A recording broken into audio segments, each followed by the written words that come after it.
If you've ever donated to the San Diego Humane Society, or if you've just respected the incredible work they've done for 146 years? Well, if that's you, you'll want to hear me out. I was one of the people who came to your door or approached you on the street asking for your support, and I did so because I believed in the mission, and I still do. But what I experienced behind the scenes was incredibly shocking, and people deserve to know what really happens to those of us who are doing this work. Hi, my name is Carolyn Marie. I'm a native San Diegan. I'm also a medical malpractice survivor turned wellness professional, author, public speaker, and more. But I did say yes to this opportunity because not only did I believe in the animals in the San Diego Humane Society, growing up in San Diego and knowing how freaking awesome they are, I trusted a campaign manager who I had worked with successfully in the fall. He was leading this effort, and I was excited to be working directly with him. Yet before I even walked through the campaign door, the Friday before, I was emailed over 30 onboarding HR payroll documents for me to complete on my own time and on my own dime, which was very different than my previous canvassing experience where we were supported with a team from payroll and HR and we were paid. Nonetheless, the day I started, that trusted manager who recruited me had resigned just before I got there. This was unbeknownst to me. Also unbeknownst to me was the fact that I wasn't actually a new hire at all. In fact, I was placed on probation. Welcome to the company. You're on probation. Felt a little bit like they were positioning me for some sort of dominance. Still, I showed up. Not only that, I made quota, and I would say like 99.8 don't. I think that's the percentage other canvassers told me. When I say don't, I mean I was staffed, while the other fellow who started with me was not. When my first pay period arrived, guess what didn't come with it? My compensation, my pay. It just didn't show up. They didn't call me, they didn't email me, they didn't text me. And when I asked my highest manager about it, she said, "Oh, Carolyn, don't ask me about that. You've got to discuss it with payroll," just to give you a little sense of the corporate culture. Now, this isn't the first time I've had to speak out. Y'all, I'm from San Diego, and when I was a young 17-year-old, I exposed a fraudulent company pretending to be a talent agency in San Diego. They really weren't helping people. They were exploiting them. And what for? You know the answer. It's always the dollar bill, isn't it? So I wrote a story and I sent it to Channel 10's investigative segment, 10 on Your Side at the time. Bill Griffith, you all remember Bill Griffith? Looked like hi Bill, if you're watching this, looks like he resigned, or not resigned, he retired, that's the word, he retired a couple decades ago. But that story did air, and the operation was shut down. Criminal charges were filed. That was the very first time I realized the power of speaking up, especially when you are in truth. Now, decades later, I'm doing it again. So back to when my first paycheck was withheld, I was still wondering if it was an oversight.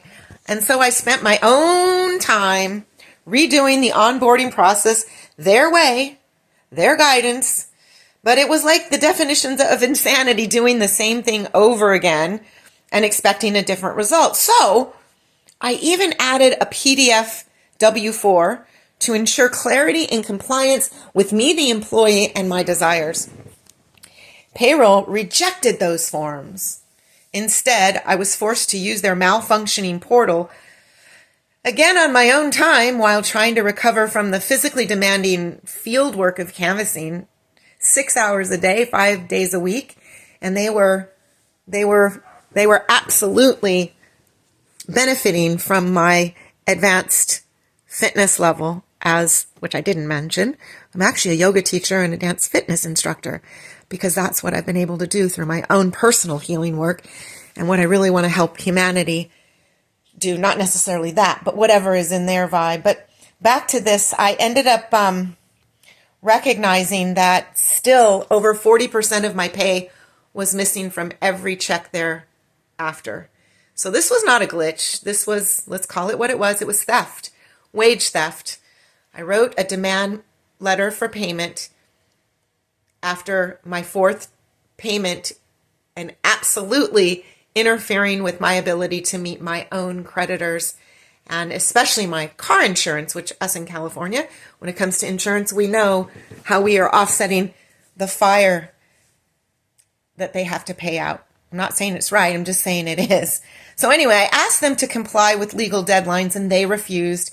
And instead of fixing this, instead of paying me, they began gaslighting me, suggesting I hadn't completed something or implying it was my fault.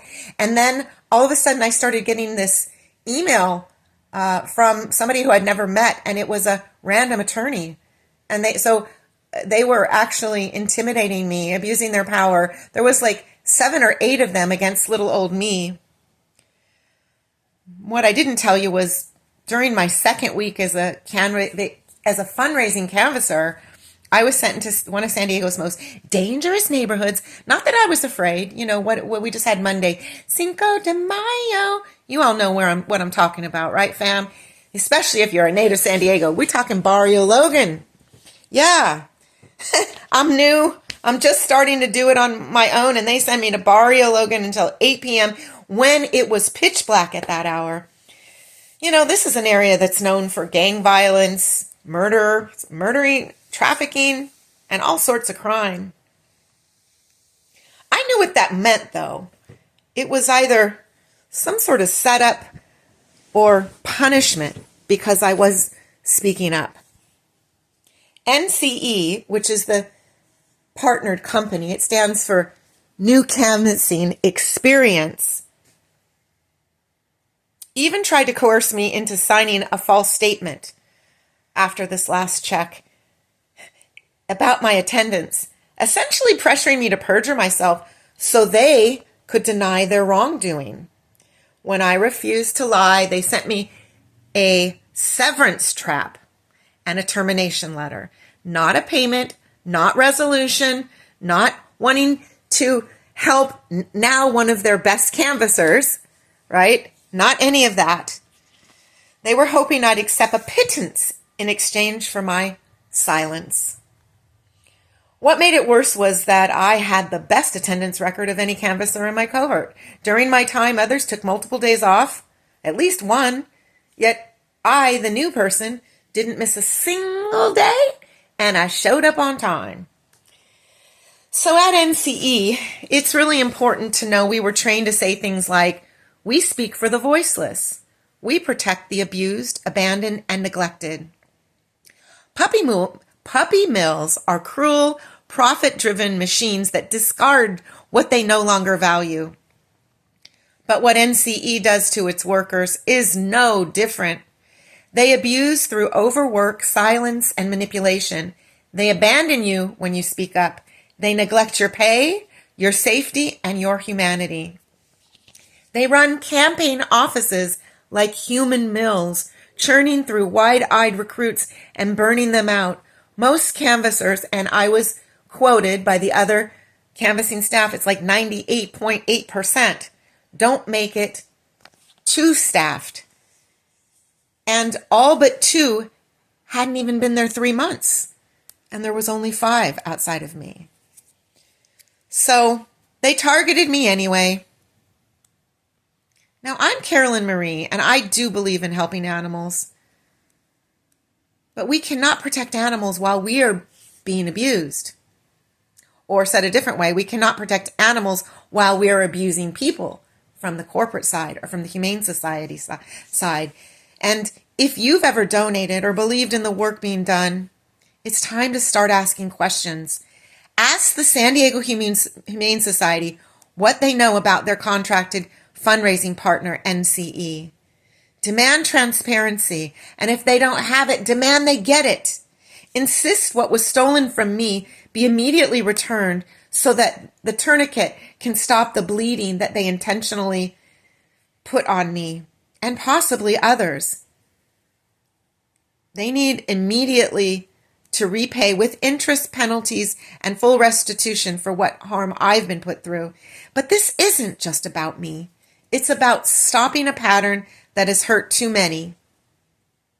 And I ask you, like myself, to stand up for truth and not to stay silent, but to take action. There was something when I was at the doorstep of a beautiful soul that I connected with, and all of you that I connected with, you know, especially those that became donors, but not only those that became donors, you know, the ones that I sat with and got to meet your pets and hear your stories and you listen to mine. I mean, I made friends and my life was changed for the better every time, each and every one of you. And I just want to say that it's up to us to speak up. But when I was at that door, one of the doors, where was I? I think I was in University City, and a lovely lady had the news on, and I heard about the 300, or what is it, the millions that the mayor is thinking about not adding to the budget for the San Diego Humane Society. And after this experience, of course, any funding going to help the animals deserves to help the animals. There's no doubt about that. The San Diego Humane Society is a pillar and a foundational, important part of San Diego's history and future. But, or yet, or although, whatever you want to add in there, we need to know where that money is going and where it's not going, where it should be going, where it's not going. And we need to clean up and make everything right. And I pray that today and tonight, that starts with me, because I have more people to help. And they're not just the animals, but they're the humans. And it is us humans that end up abusing the animals. I've told many of you that what I like to do, I call my work kind of the Humane Society for humans. In a way, that is what I am doing. Thank you for listening. Thank you for taking action, and have a blessed day.